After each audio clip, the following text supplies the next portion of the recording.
Alhamdulillahirabbil alamin wa bihi nasta'inu ala umuri dunya wa din wa ala alihi wa sahbihi ajma'in alladzi la nabiyya ba'da. Alhamdulillah, pada kesempatan ini pertemuan kedua pembahasan tafsir mufradat juz amma dan al-Fatihah. Kita melanjutkan bahasan yang pekan kemarin tertunda ya.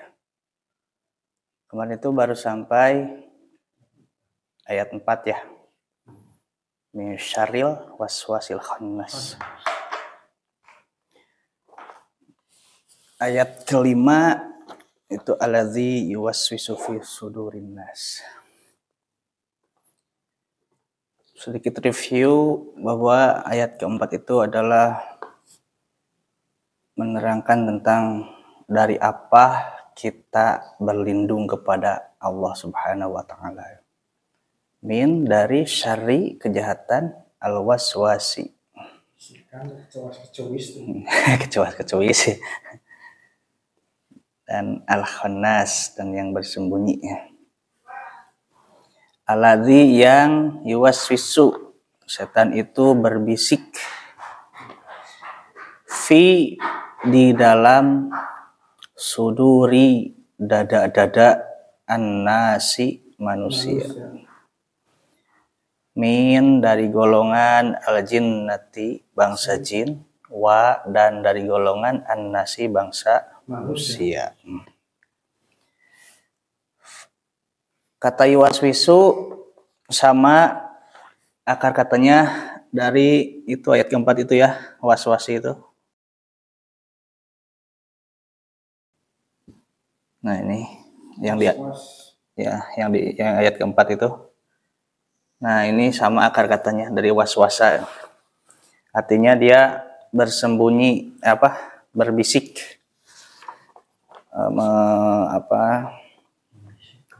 membisikkan. Fi harfu jar biasa anu salapan teh yang 9 itu.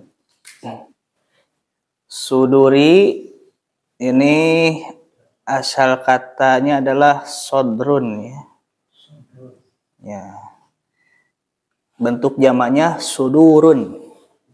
Jadi kalau satu sodrun, kalau dua sodroni ya.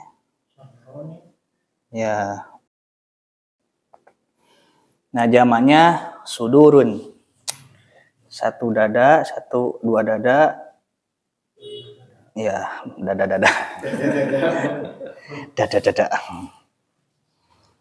Ini kalau dalam bahasa Nahwiyah istilahnya jamak taksir ya.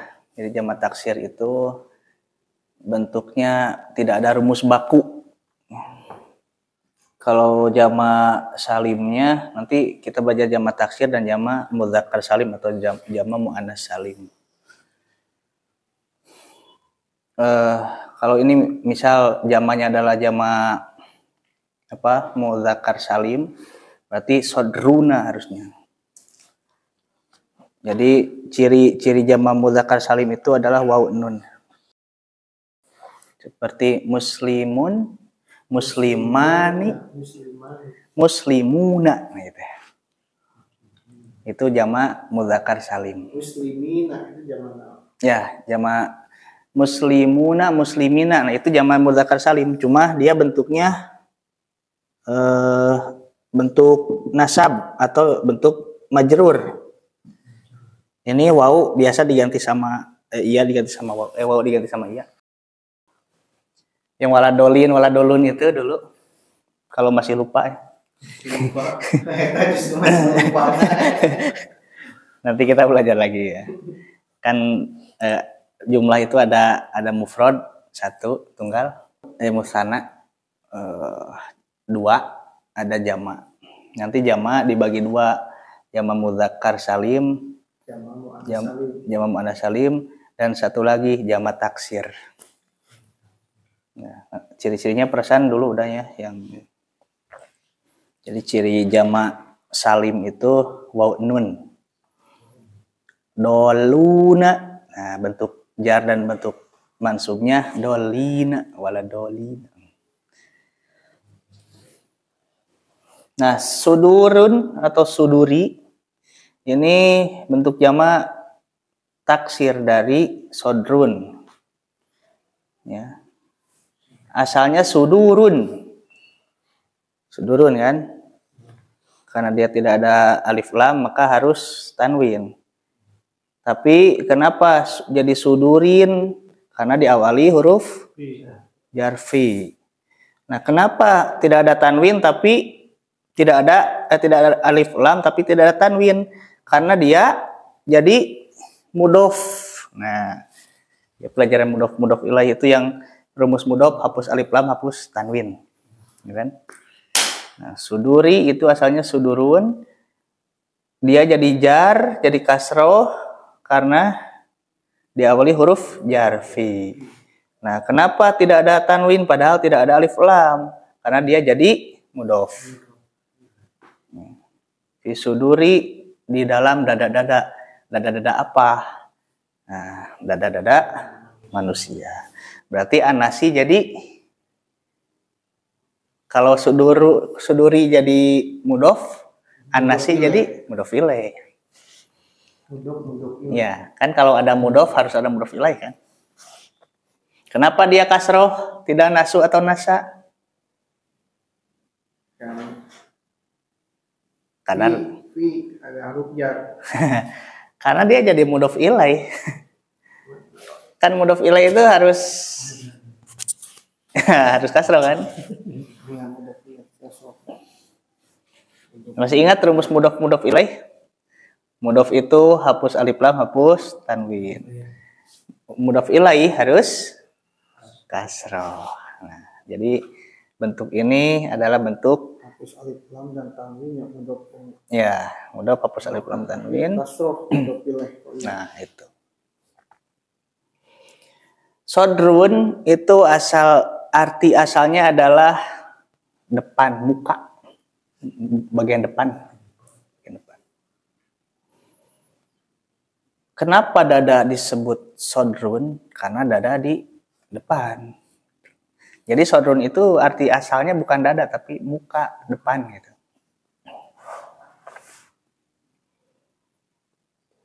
Ayat kelima, anasi udah ya kemarin penjelasannya.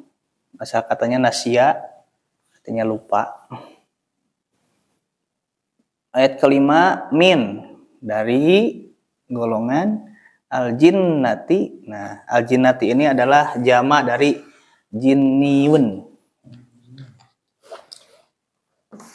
Al-jinnati itu.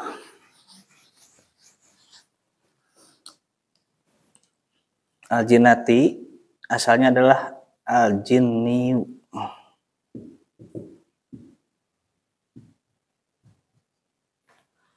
Atau al-jinnu ya.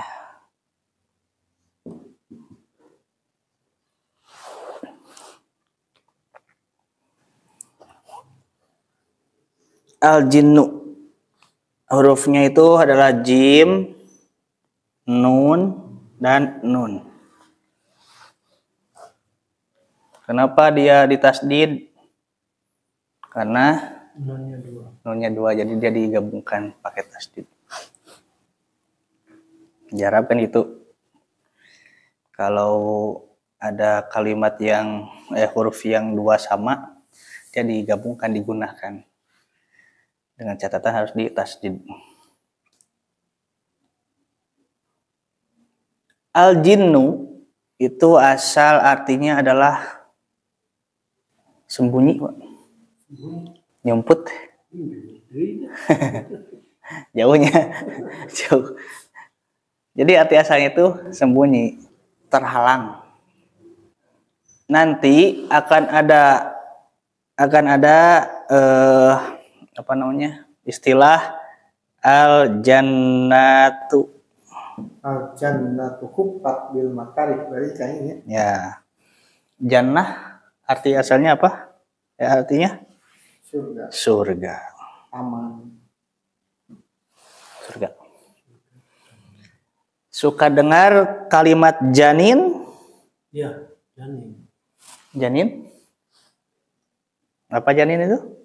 Kandungan. Bayi. Bayi dalam kandungan ya. bayi dalam kandungan.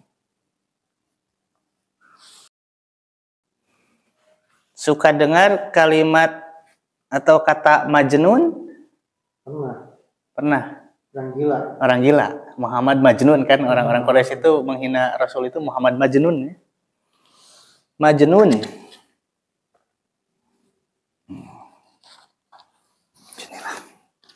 Siti Majnun. Siti Majnun. Ya, mata kasih ngaran itu harus yang benar. Jangan pedah ti Arab channel Siti Majnun, wah Siti Gelo. Siti Gelo. Gila ya. Iya bener. Aya, Masya Allah. Itu teh so Arab tapi teu apal arti atau arti. Keren bahasanya Majnun. Keren. Laila Majnun, Laila Gelo. Suka dengar pernah dengar ada hadis asyamu junnatun? Pernah dengar siang. Saum itu adalah perisai. Ya. Nanti ada kalimat junnatun. Bedaan di padahal kalimatnya sama, ini kakaknya hurufnya teh sama. Akar katanya sama. Hurufnya sama. Jim, nun, nun. Nun, Ya kan? nun. Nah, ini jim, nun, nun. Nah, ini nanti disorof kenapa jadi majnun? Karena isi maf'ul, maf'ulun. Beda hati. Asal katanya sama dari jinnun. Arti dasarnya adalah sembunyi atau terhalang. Surga kenapa disebut jannatun? Karena surga masih goib, terhalang oleh dari pandangan mata. Masih sembunyi surga itu. Bayi dalam kandungan disebut janin. Kenapa? Karena dia terhalang oleh perut ibunya. Makanya pernah saya bahas itu dalam kajian umum, ada kalimat ada tema yang namanya 3 dinding kegelapan. Itu maksudnya bayi atau manusia yang ada di dalam perut ibunya terhalang oleh 3 dinding kegelapan. Nah, bayi disebut janin. Bayi dalam kandungan disebut janin karena dia terhalang oleh perut ibunya. Orang gila disebut majnun, sama jim nun nun. Karena dia otaknya terhalang, akal sehatnya terhalang. Makanya disebut majnun.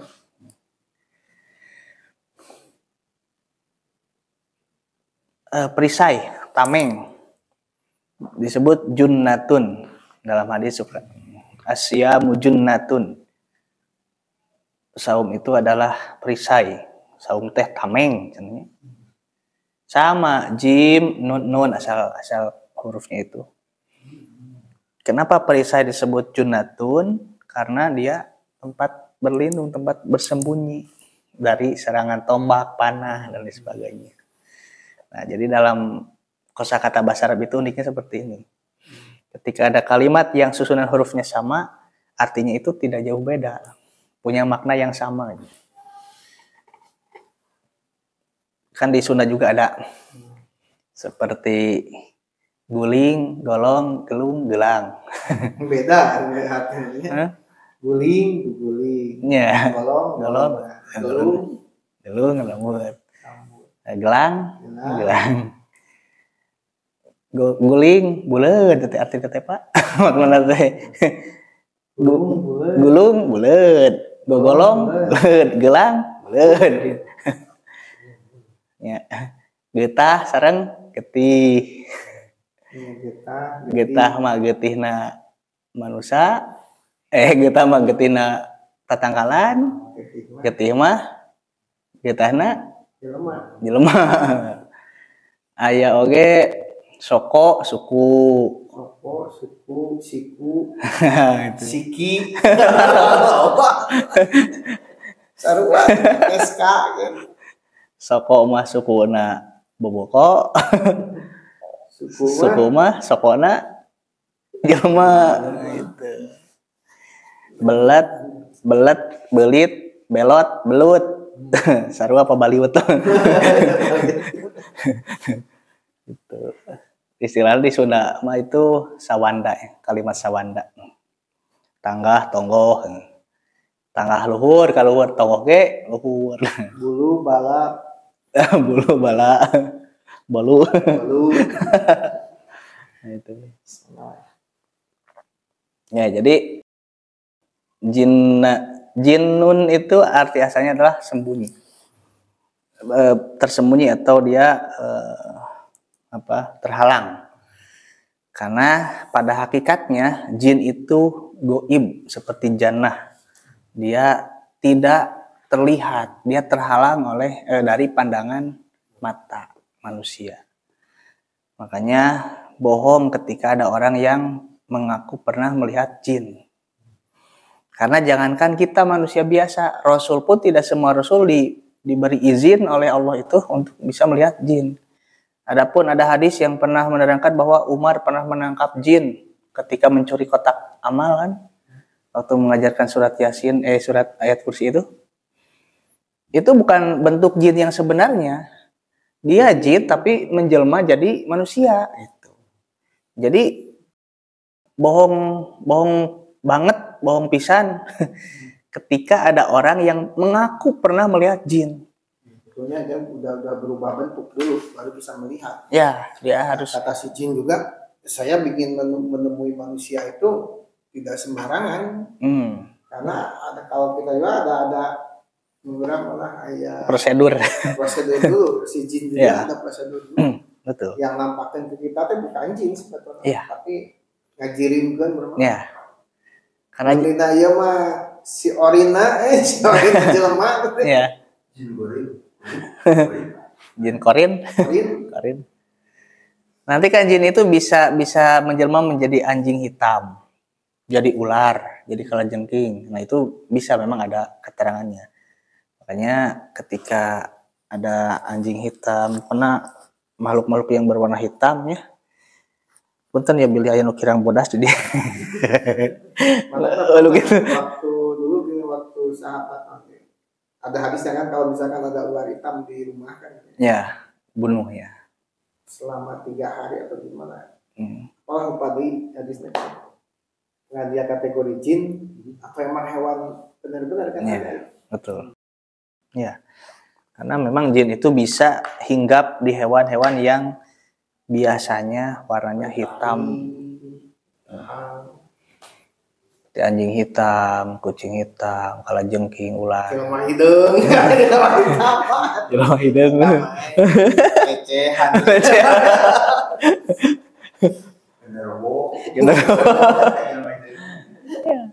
Karena Pak, jika jin bisa terlihat oleh manusia, maka dia batal jadi jinnya.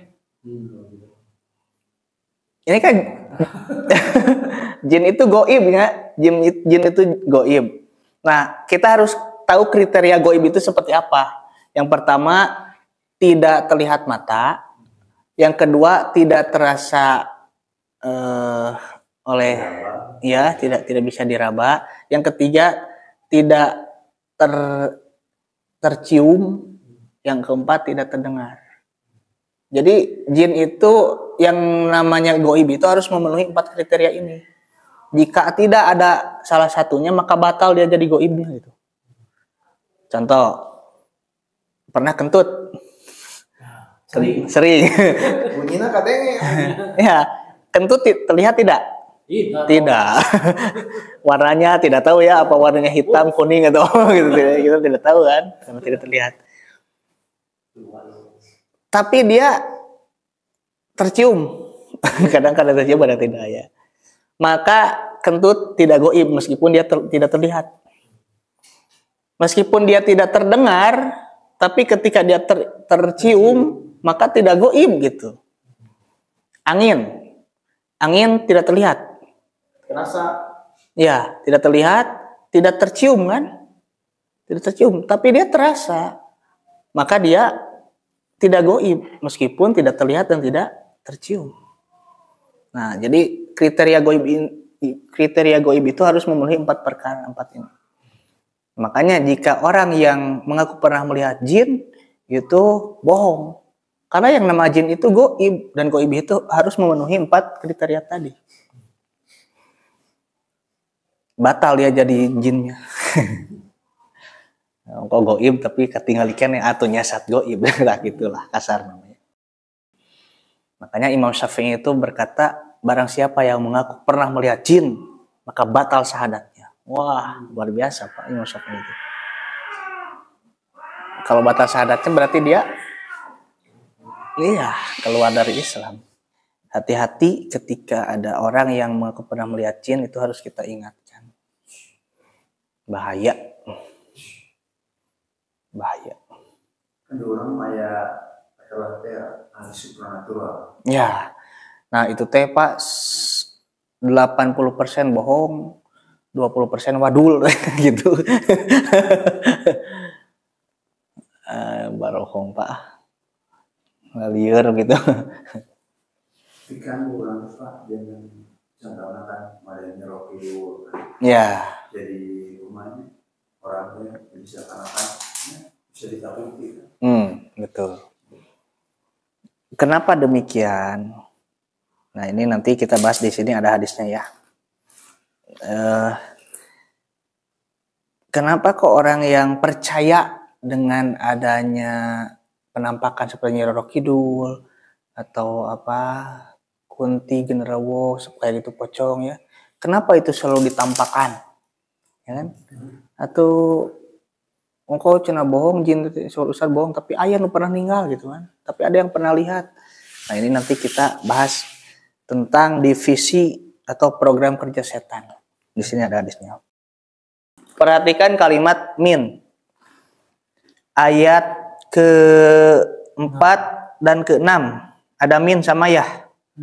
Min syaril waswasil khannas, itu ayat ke-4, dan ayat ke-6-nya min al jinnati wan nas. Min itu kemarin apa Pak? Huruf jar kan? Yang 9 itu. Yang ayat ke-4-nya min syari waswasil ya, nah sinilah sama min Pak, sama huruf jar, tapi ini beda. Ini yang disebut serupa tapi tak sama. Min itu nanti ada 2, ada min lil jam'i menunjukkan atau seluruhnya, ada min lil ba'di menunjukkan sebagian. Nah, ayat lil jam'i, min lil jam'i, ada lil ba'di.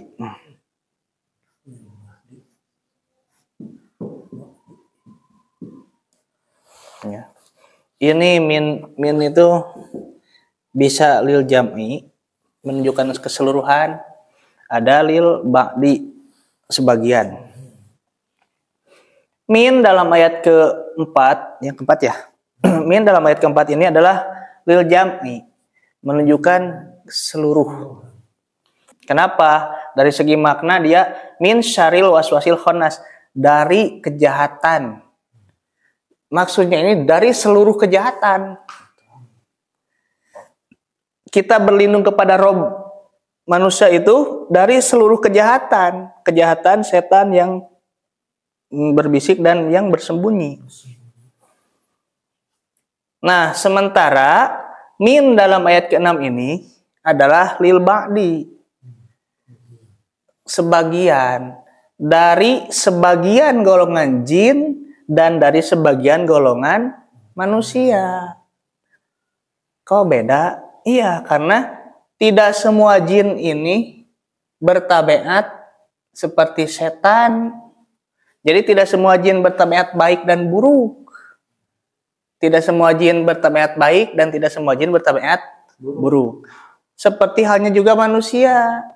Manusia pun tidak semuanya baik, tidak semuanya jahat. Nah, cenah apal jin maka jeung aya nu bager anu jahat. Ya dalilna yang kedua Quran surah Al-An'am ya, Al-Jin.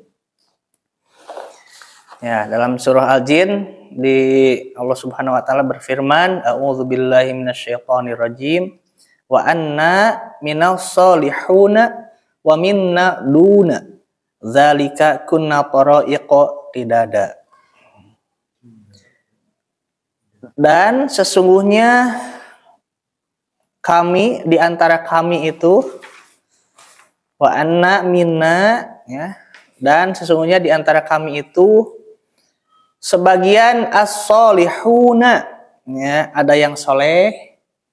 Ini kata jin ya. Jadi kalau Bapak ingin mengetahui dialog jin, ini baca surat Al-Jin. Di surat Al-Jin ini berisikan bagaimana percakapan jin. Jin itu mengakui di antara kami itu ada yang solihun, ada yang soleh, dan di antara kami juga ada yang duna, ada yang jahat. Zalika kunna, nah seperti itulah keadaan kami. Tara'iqa qidada, kami mengambil jalan yang berbeda-beda. Itu surat Al-Jin ayat 11. Jadi jelas bahwa jin itu ada yang soleh, ada yang jahat pula. Begitupun juga manusia. Manusia itu sama, ada manusia itu yang jahat dan ada yang baik ya. Dan manusia yang buruk yang suka menghalang-halangi dari syariat, dari jalan Allah itu dikategorikan sebagai setannya dari golongan manusia. Ya, di kita suka ada yang nyebut siapa setan bungkelekan. Nah, memang itu ada. Ini dalilnya ayat 112 Quran surah Al-An'am. Wa kadzalika ja'alna, dan seperti itulah ja'alna, kami menjadikan likulli nabiyin, untuk setiap nabi itu aduwan asyayatin, musuh dari setan-setan. Setannya itu wujudnya seperti apa? Al-insi, dari golongan manusia, wal jinni, dan dari golongan jin. Nah, jadi ada setan yang dari golongan manusia dan ada juga setan yang dari golongan jin. Ya, maksudnya itu Golongan manusia mah bungkelekan.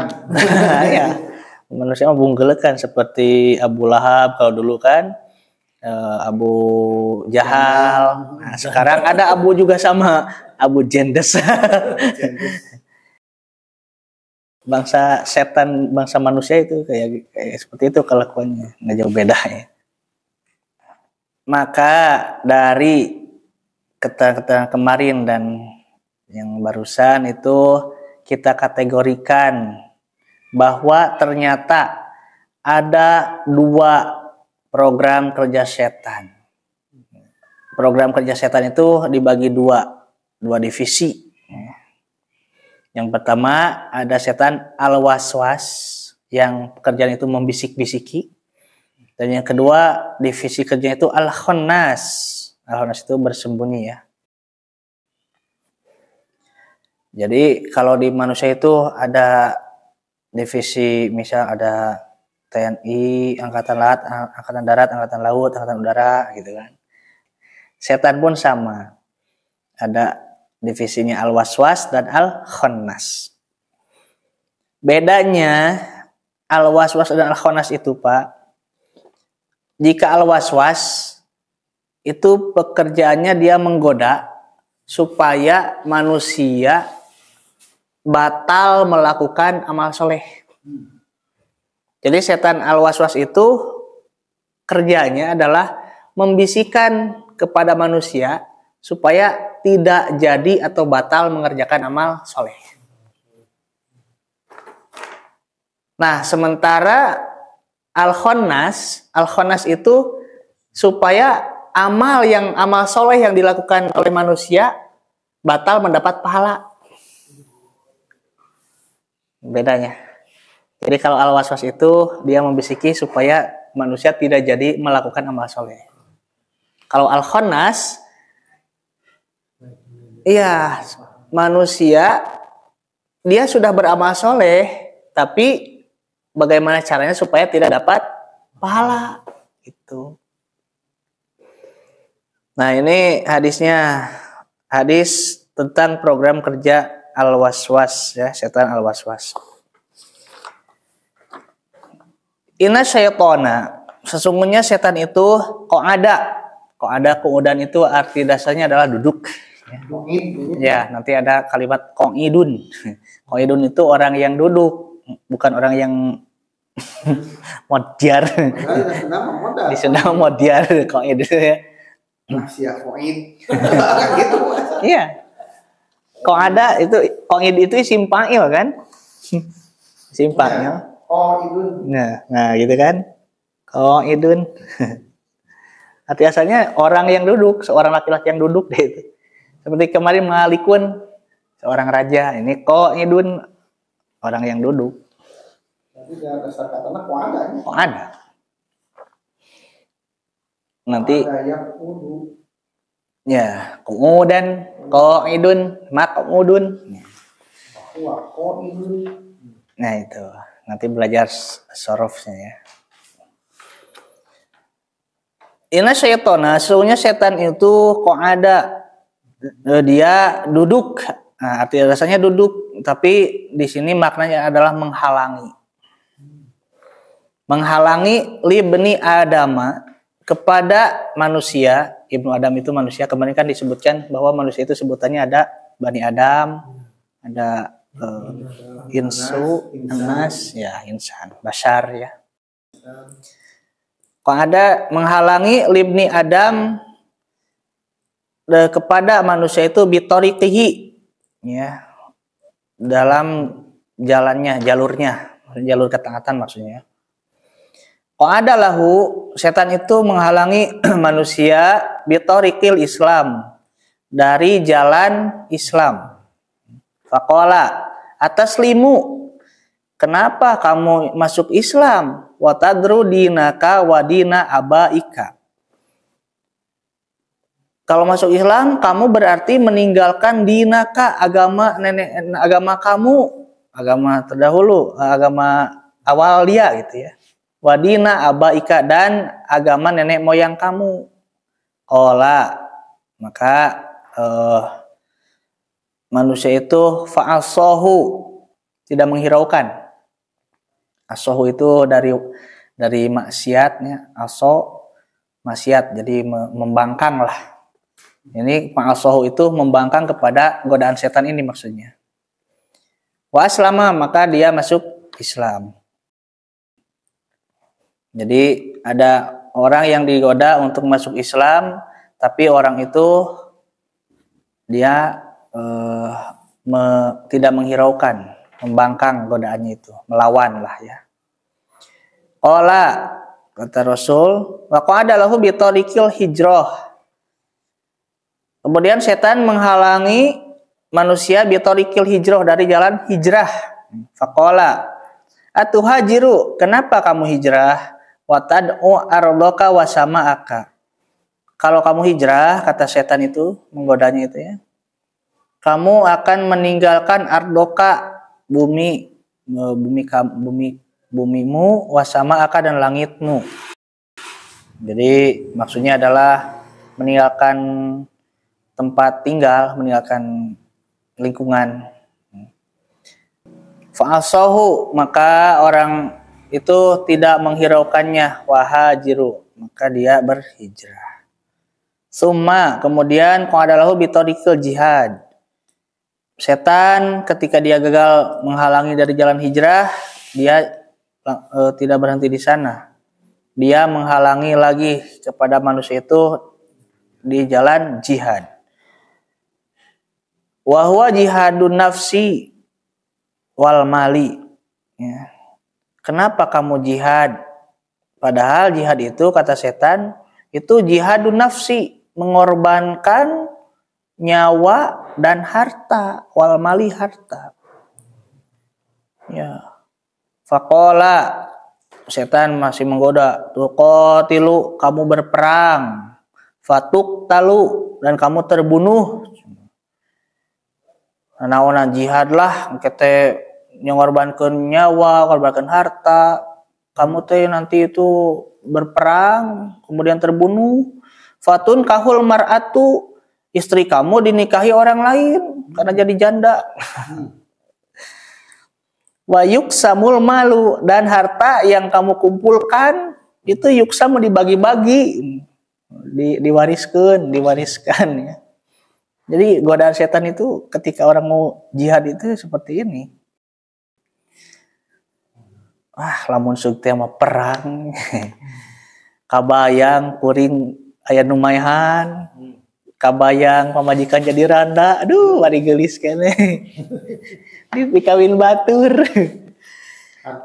Harta meliksa dibagi-bagi. Nah, jadi godaan setan al-waswas itu luar biasa. Maka manusia itu falsahu, tidak menghiraukannya. Pajah hidup, maka dia berjihad. Qala Rasulullah sallallahu alaihi wasallam, maka setelah memberikan gambaran tentang godaan setan tersebut, Rasulullah bersabda, "Faman fa'ala dzalika," maka barang siapa yang tidak menghiraukan godaan setan, minhum, dari godaan setan itu, famata, kemudian dia mati. Jadi barang siapa yang tidak tergoda oleh setan al-waswas ini, pa'asahu, membangkang godaan setan tersebut ya, maksudnya. Famata, kemudian dia mati. Karena haqqan 'alallahi an yadkhulahul jannah. Maka hak atas Allah untuk memasukkannya ke surga. Jadi orang yang lolos yang tidak menghiraukan godaan setan al-waswas ini, Allah menjamin untuk dia masuk surga. Au qutila, atau dia terbunuh ketika jihad, dia terbunuh karena haqqan 'alallahi an yudkhalahul jannah. Maka Allah juga berhak ya untuk memasukkannya ke surga. Wa in ghariqa kana haqqan 'alallahi an yudkhalahul jannah. Atau dia tenggelam ketika hijrah, maka dia pun berhak untuk masuk surga. Au wa qasathu dabbatun, atau dikerkeb, dimakan oleh dabbah, binatang buas, maka kana haqqan 'alallahi an yudkhalahul jannah. Allah berhak untuk memasukkannya ke surga. Riwayat Ibnu Hibban. Jadi orang yang lolos dari godaan al-waswas ini oleh Rasulullah diklaim sebagai orang yang berhak atas Allah untuk dimasukkan ke dalam surga. Jadi al-waswas ini adalah program kerjanya membisik-bisiki supaya manusia tidak jadi melakukan amal soleh. Seperti Bapak mau Jumatan, aduh ya mending Jumatan tunuh. Mau belajar tafsir ya mending tafsir. Mending tafsir mending naon itu tunuh hareup penting liur. Nah, godaan setan itu membuat manusia sabil. Itu naon kerjakan atau tidak, laksanakan atau tidak amal baik itu, amal soleh itu. Loloslah Bapak dari godaan setan al-waswas. Misal Bapak melakukan seperti orang ini, hijrah, masuk Islam. Tapi ketika Bapak lolos, Bapak dari rumah sambil Jumatan jangan, atau ngaji jangan gitu kan. Jangan itu tuh. Ngaji jangan. Enggak ngaji, jangan ngaji. Itu Bapak tidak lolos dari setan al-waswas ya. Tapi Bapak teh maksakeun lah saya mah rek ngaji ya. Setan teh eleh, Pak. Setan al-waswas eleh, Pak. Bapak teh berangkat ngaji ya. Bapak berangkat ngaji berarti Bapak lolos dari setan al-waswas. Tapi jangan senang dulu, Pak. Kayak deui setan aja. Ada setan al-khonnas. Setan al-khonnas ini Bapak melakukan amal soleh tapi tidak dapat pahala, Pak. Bapak Jumat ya, Jumat berangkatlah daripada di rumah juga pusing ya, cucu minta jajan terus. Berangkat Jumat, berangkat pengajian tafsir. Tapi di masjid bukannya memperhatikan, mencari tiang. Set, goler. Sampaikan kan khotib itu awalnya terlihat, Pak. Makin lama makin kecil itu khotib itu lengit hilang dari pandangan manusia. Ngalengit sakti. Sakti khotib sekarang suka menghilang. Itulah. Jadi lolos dari setan al-waswas belum tentu lolos dari setan al-khonnas. Luar biasa. Setanan deui ya. Bukan. Ini hadis yang kedua ketika Rasulullah itikaf di masjid, kemudian ada istrinya yang mengantarkan makanan. Karena terlalu malam maka Rasulullah pun mengantarkan ke rumah. Nah, ketika dalam perjalanan ke rumah, maka di tengah perjalanan Rasul dan istrinya bertemu dengan dua sahabat. Ya. Nah, ketika dia bentrok dengan Rasul, kedua sahabat ini, sahabat itu langsung apa ya namanya, nyalingker teh, nyumput muridnya. Ya, jadi dia jalan pintas. Ya, harusnya berpapasan. Karena melihat Rasul bersama istri, maka dua sahabat ini langsung mengambil ini jalan lain. Jalan pintas dan tikus. Ya, dipanggil oleh Rasulullah. Kalian ke sini, ini istriku, kata Rasul itu. Ini istriku. Maka para sahabat pun menghampiri, kemudian berkata, sungguh ya Rasulullah, kami tidak berpikir apa-apa tentang istri ini, maksudnya tidak suzon. Maka kata Rasul, inna syaitana yajri minal insani majrodam. Sungguhnya setan itu mengalir lebih cepat kepada pemikiran manusia, kepada hati manusia itu, majrodami, lebih cepat dari aliran darah. Jadi ketika orang iya Rasul kok engkau cenah membawa istri tengah malam teh tidak boleh jinah kan. Tapi ya Rasul tabiri aya sangkian kitu.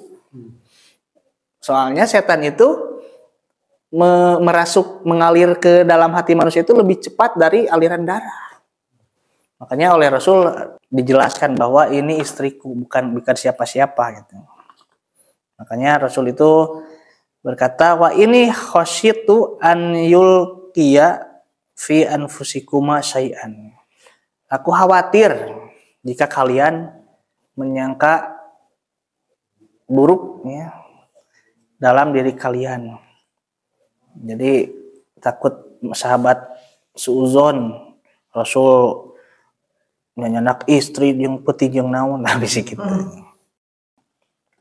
Jadi setan itu pola kerjanya itu lebih cepat daripada aliran darah. Berantai setan kejar berarti. Ya. Sambung menyambung, betul.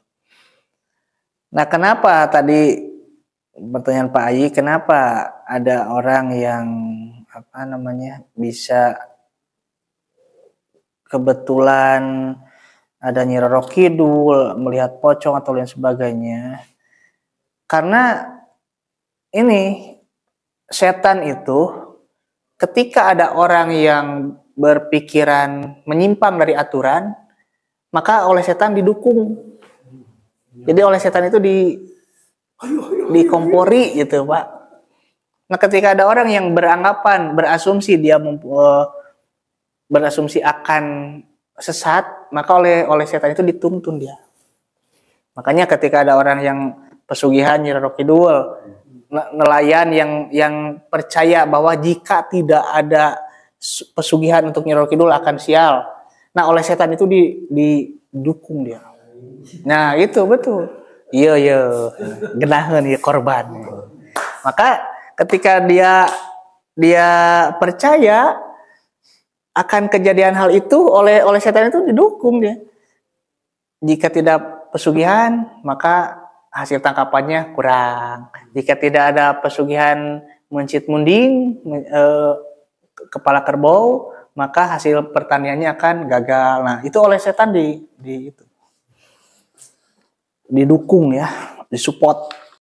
Karena kalau nggak mah kalau di ayah bakal ayah itu. Nah, seperti itu. Lamun dicuekeun, ya, seperti itu, betul. Karakter itu gitu. Misalnya, wah dirinya teh ayah ya. Ya. Pasti itu teh hayang lah sebenarnya tong disamat-samat lah gitu. Ya. Kita berasumsi di rumah kosong itu ada hantu, ada jin. Kan kata Imam Syafi'i siapa yang mengaku pernah melihat jin batal syahadatnya gitu kan. Nah, ketika kita berasumsi ada jin, maka setan itu bagaimana caranya supaya dia batal syahadatnya? Nah, seperti itu kan. Makanya di papais ke orang, ku setan didukung. Jadi tampak itu bukan wujud jinnya, tapi halusinasi kita yang seolah-olah direkayasa oleh setan, seolah-olahnya tak ada. Oh, itu berarti kalau Habib jin kan. Nah, itu. Kan Pak, tapi buktinya dengan ditemukan bahwa isuannya sebatas Sunan Kalijaga itu sebelum bisa nikah Nyi Roro Kidul. Ya. Nah, emas terus. Ayah kan ini itu mah. Ya. Sebab itu bahkan setiap pengusaha Presiden Indonesia urun nikah Nyi Roro Kidul. Ya. Betul. Contoh mulai Soekarno kan, bukan Soeharto. Ya. Ayah ada mah setiap kamar deh. Ya, betul. Ya. Itu karena pertama itu tadi setan itu ketika seorang sesat maka akan diiyahkan, akan didukung gitu. Yang kedua, saya pernah membahas tentang pernikahan manusia dengan jin di Arjasari di Rancakoli itu, bahwa secara anatomi pun dia beda. Antara jin dan manusia itu beda secara anatomi itu. Jadi tidak bisa dia nikah sama beda jenis makhluk ya. Nah, itu kalaupun ada yang mengaku seperti itu, maka ya itu tadi bisa saja itu adalah rekayasa setan supaya manusia jauh tersesat dari jalan Allah. Nah, tugas kita adalah menguatkan akidah supaya jangan terjerumus ke lembah hitam seperti itu.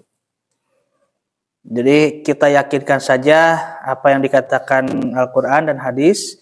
Kita yakinkan saja bahwa kunci jin itu tidak ada. Adapun ada orang yang pernah mengaku jin, maka itu adalah setan yang merekayasa supaya dia seolah-olah melihat jin tersebut. Beda halnya dengan sihir. Sihir memang ada, ilmu sihir itu memang ada dari sejak zaman Nabi Musa pun sudah ada sihir itu. Tapi kalau yang pernah melihat jin itu tidak ada. Lolos dari setan al-waswas, tapi belum tentu lolos dari setan al-khannas. Ya. Jadi sampelnya kayak tadi orang Jumatan, memang dia berangkat Jumatan, tapi sampai di masjid dia malah tidur. Al-khannas itu berperan di sana. Manusia beramal soleh tapi gagal mendapat pahala. Itu divisi al-khannas. Ada juga yang ini dalam Al-Quran, ya. Surah Al-Baqarah ayat 266. Firman Allah Subhanahu wa taala, "Ayawaddu ahadukum an takuna lahu jannatun." Ingin diperlihatkan ahadukum seorang antakuna lahu jannatun. Yang orang itu mempunyai jannatun, kebun ya. Ini jannatun di sini kebun. Ada lagi istilah jannatun kebun. Min nakhilin wa anabin tajri min tahtihal anhar. Kebun itu ada buah-buahan dan anggur. Kurma, anggur di sana itu. Tajri min tahtihal anhar yang Ya, mengalir di kebun itu, di bawah kebun itu anhar, sungai. Lahu fiha itu. Min kulli samaratin, tidak hanya anggur dan kurma, tapi juga min kulli samaratin. Banyak juga buah-buahan yang lain. Wasobahul kibaru, dan keadaan si laki-laki itu adalah kibar. Kibar itu dari kaburo, besar, maksudnya sudah tua renta. Walahu, dan dia memiliki dzurriyyatun, keturunan du'afa'u, ya, keturunan yang lemah. Jadi ada orang yang mempunyai kebun, kebunnya itu sudah banyak, tinggal panen. Fasobaha ilsorun fihi narun. Tapi tiba-tiba ketika mau panen, kebunnya itu dilalap oleh angin yang panas membawa api.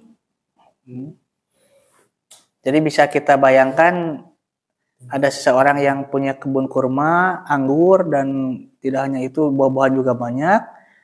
Dia sudah tua renta, memiliki keturunan yang lemah, ya. Kemudian pas mau panen, dia kebunnya itu terbakar oleh angin yang membawa api. Tarokot, nah, maka terbakarlah. Kadzalika yubayyinullahu lakum. Seperti itulah Allah menjelaskan kepada kalian al-ayati la'alakum tatafakkarun. Seperti itulah Allah menjelaskan kepada kalian ayat-ayatnya la'alakum, mudah-mudahan tatafakkarun, kalian berfikir. Nah, Ibnu Abbas ketika membaca ayat ini dia nangis, Pak. Nangis. Kita mah kan baca ini cuek. Karena tidak paham maknanya gitu. Yang kita pahami ketika membaca ayat ini, orang tua renta mempunyai kebun, mempunyai anak yang lemah, mau panen, terbakar, gitu aja kan yang kita pahami. Tapi Ibnu Abbas itu, beliau itu lebih jauh lebih paham. Ketika membaca ayat ini, beliau nangis. Ketika ditanya, kenapa engkau menangis ya Ibnu Abbas? Aku takut amalan yang selama ini aku tanam, amalan yang selama ini aku kerjakan, ketika siap mau panen, mau dipetik hasilnya, justru terbakar. Bagaikan itu ya. Ya, kan Kiaskan ini. iya, ini majazi, ini kias. Jadi tidak hakiki, tidak arti sebenarnya ayat ini tuh, dia majazi, kias, bahwa ada orang yang ketika kaya, ketika dia kuat, dia menyumbang ke mushola Al-Ikhlas misalnya. Dia bisa membawa penduduk atau orang sekitar masuk bekerja di pabriknya misalnya. Tapi ketika dia terjatuh, hilang kehormatan, terjatuh secara ekonomi ataupun wibawa, dia sering ada orang yang bilang, iya lamun eueuh aing moal ngadeg. Budak eta lamun eueuh aing moal bisa gawe nepi ka ayeuna. Nah, Lamun tepu aing, lamun tah. Aing. Nah itu. Jadi dia beramal soleh sudah, dia beramal baik sudah, tapi ketika siap panen ternyata dia tidak lolos dari setan al-khannas. Orang yang beramal soleh belum tentu dia mendapat pahala. Kenapa? Pertama, dia bisa saja amal solehnya itu riya, ingin dilihat orang. Yang kedua, bisa saja sum'ah, ingin didengar orang. Atau dia bisa saja ingin dipuji orang. Nah, lolos dari al-khannas tadi, lolos. Tapi tidak lolos dari setan al-khannas. Nah, ini bahayanya dua setan, divisi kerja setan ini di sini. Terakhir ya, untuk pengumpulan teh. Ya, untuk mengalahkan godaan setan ya. Tadi kan Pak, setan itu goib ya, tidak terlihat. Sementara Dalam banyak ayat diberitahukan bahwa inna syaitona lakum aduun mubin, bahwa setan itu untuk kalian adalah musuh yang nyata. Jadi setan itu benar-benar musuh yang harus kita lawan. Sementara ini posisinya Pak tidak seimbang dia. Tidak seimbang itu setan bisa melihat ke kita, sementara kita tidak bisa melihat setan. Ya kan? Ini unfair gitu, tidak adil gitu. Seperti beginilah Pak, Persib Bandung melawan BBAFC misal. Persib Bandung melawan BBAFC. Persib Bandung kita tahu kualitasnya seperti apa. Butut. Aja nama bututnya. Dulu mah kan bagus ya. Zaman Robi Darwisno bagus. Tadi GLD-nya. Nah kita tahu kualitas, maksud saya perbandingan kualitas Persib Bandung dengan BBAFC itu seperti apa? Gejelog tidak seimbang lah, ya timpang ya. Kalau misal Persib Bandung ini nilainya kualitasnya 9, BBAFC mungkin 4 atau 5, 2. Tapi Persib Bandung ketika main ditutup mata semuanya. Kira-kira menang mana Pak? Menang BBAFC. Menang BBAFC walaupun nilai secara kualitas dia 2 gitu kan. Karena Persib ditutup semua matanya, dia tidak bisa melihat gitu. Atau Pak Mus melawan tinju melawan Manny Pacquiao misalnya, melawan Mike Tyson. Tapi Mike Tyson ini ditutup matanya. Kira-kira menang mana nih? Menang wasit. Walaupun Pak Mus kualitasnya kita tahu lah seperti apa dibanding Mike Tyson yang profesional, sudah pasti menang Pak Mus karena ditutup matanya. Karena Mike Tyson tidak bisa melihat gitu. Nah kita pun sama, manusia dan setan itu seperti itu. Setan itu kalau secara kualitas dia 2, sementara kita 8 atau 9 gitu kan. Tapi yang jadi masalah, kita seperti Persib yang ditutup matanya, seperti Mike Tyson yang ditutup matanya. Karena kita tidak bisa melihat serangan setan itu dari mana saja, tidak bisa melihat. Dari segi apa saja setan itu menyerang kita. Ya. Nah, maka untuk mengalahkan setan, kita harus pertama harus berlindung kepada pemilik setan. Kan? Bapak kalau dikejar anjing, anjingnya anjing Pak Luk misal, kira-kira mengadunya itu ke Pak RW atau ke siapa? Pak Luk. Ke Pak Luk, ke pemiliknya. Punten Pak, ini anjing Bapak. Anjing Bapak pang nyangcangkeun lu sieun abdi mah. Nah, ini pun sama, ketika kita digoda setan, karena kita tidak mungkin bisa melihat setan, maka kiat-kiat untuk mengalahkan setan itu yang pertama kita adukan kepada pemilik setan, itu Allah. Ini dalam surah Al-A'raf ya.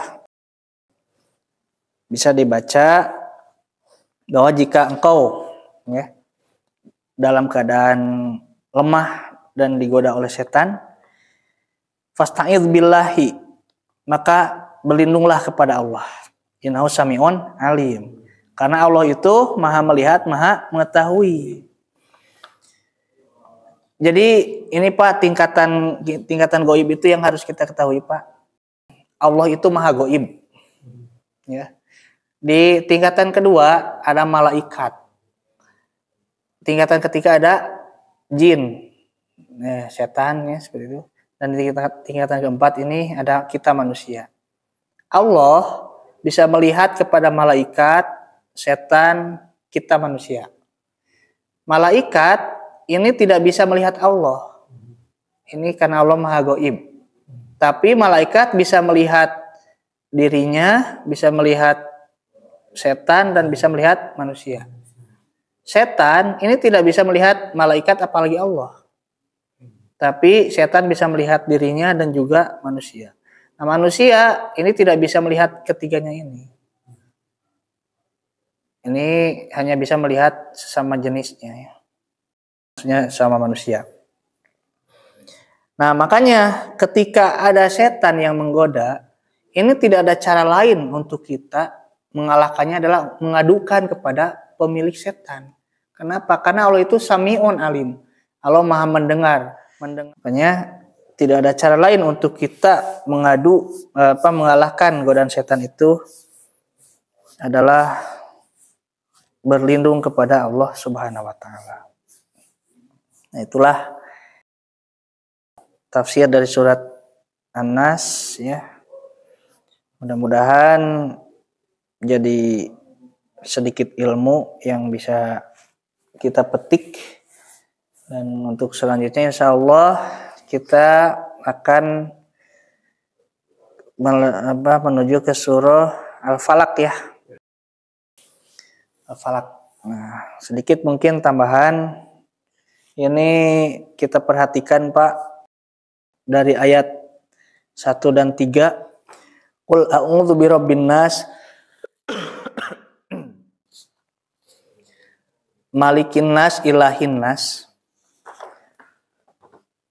Ini ada kalimat Rabbin nas, ada malikin nas, ada ilahin nas.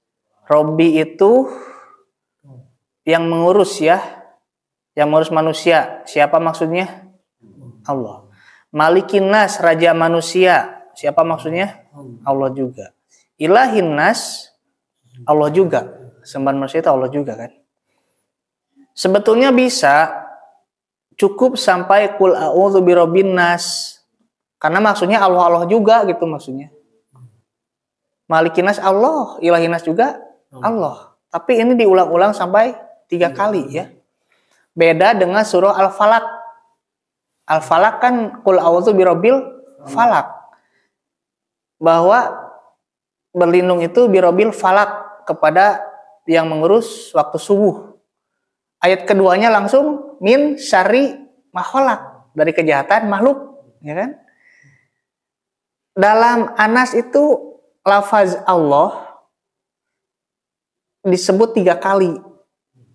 Sedangkan Al-Falaq cuma 1 kali, ya kan? Lafaz Allahnya 3 kali di Al-Nas, di Al-Falaq 1 kali. Tapi kejahatan lafaz ya yang dijadikan objek perlindungan itu apa, yang dalam surat Anas ini cuma 1, yaitu godaan setan. Ya. Sementara dalam Al-Falaq itu dari makhluk, dari tukang sihir, kan, dari apalagi malam, dari orang yang hasud, kan, sampai 4 kali, ya. Nah, kenapa ini kok Allahnya disebut 3 kali sampai 3 kali gitu, Pak? Sementara kejahatannya cuma 1 kali, cuma 1 jenis gitu, dari godaan setan saja. Nah, ini dalam bahasa balagoh istilahnya adalah itnab li ta'zim, ya. Jadi mengulang kalimat Allah, ya, birabbinas malikinas ilahinas itu Allah juga kan maksudnya. Mengulang kalimat Allah untuk berlindung kepada godaan setan itu li ta'zim, mengagungkan. Karena apa? Karena kejahatan yang datangnya dari setan, dari sudurinas, dari dalam diri manusia itu lebih berat daripada godaan atau kejahatan yang datang dari eksternal. Jadi godaan setan yang datang dari dada manusia itu godaannya lebih berat, Pak, dari godaan yang datang dari eksternalnya. Ini kan godaan internal dari hati. Makanya kita harus lebih lafaz Allahnya itu harus diulang-ulang supaya bisa mengimbangi godaan setan, supaya bisa mengalahkan godaan setan. Saya cukupkan sekian, mudah-mudahan kita dalam keadaan sehat dan lepas atau lolos dari godaan setan al-waswas dan juga al-khannas. Wassalamualaikum warahmatullahi wabarakatuh.